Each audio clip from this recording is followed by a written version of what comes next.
This beauty is a lotus biscoff cake. If you'd like to know how to make it, come with me. So here we have 120 grams of self-raising flour, 1 teaspoon of baking powder, which I sieve through, and 120 grams of lotus biscoff biscuits. You have to make sure you sieve them through though, because it makes it a lot more smoother in the mix.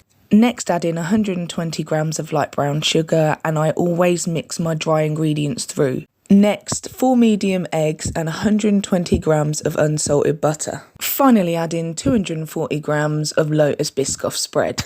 To combine the mixture, I used my hand whisk to mix all the ingredients until it's completely combined. This took about 3 to 4 minutes. Make sure it is all combined before you move on to the next step. Finally, folding it through. Separate the mixture into 2 7-inch pans and bake on 160 degrees for 30 to 35 minutes. Next step is to make the buttercream, and obviously I made a lotus biscoff buttercream here, so I just wanted to show you what I'd done. A lot of people use spread, but I like to use biscuits, and again I crush them up and sieve them through. I can add how many I want and just sieve them through. And again, make sure that your lotus biscoff biscuits are completely incorporated within your buttercream by just folding it through.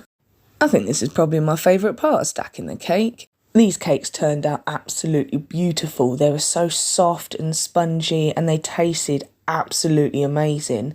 But it wouldn't be an overload of lotus biscoff if we didn't add a pool of lotus biscoff spread in the middle. I did heat this up a little bit to be able to give it a bit of give to pour it into the cake properly. And just because I'm extra, I added in some crushed up lotus biscoff biscuits to it, and I done that to each layer.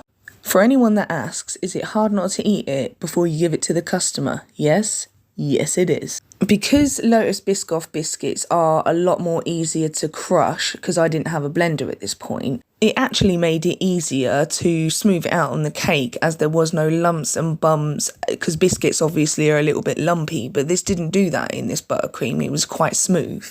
Once you've put that in the fridge to set for a little while, I then had to map out where I wanted to put my rosettes, because they were 2 different colours, as stitch is obviously 2 different kind of blues. I continued this method, piping the rosettes all the way until I reached the top, and again, when at the top, I carried on the same method. Always remember though, when making a cake with rosettes on, make sure you make enough buttercream, because a rosette cake actually takes a lot more buttercream than you seem to think it does.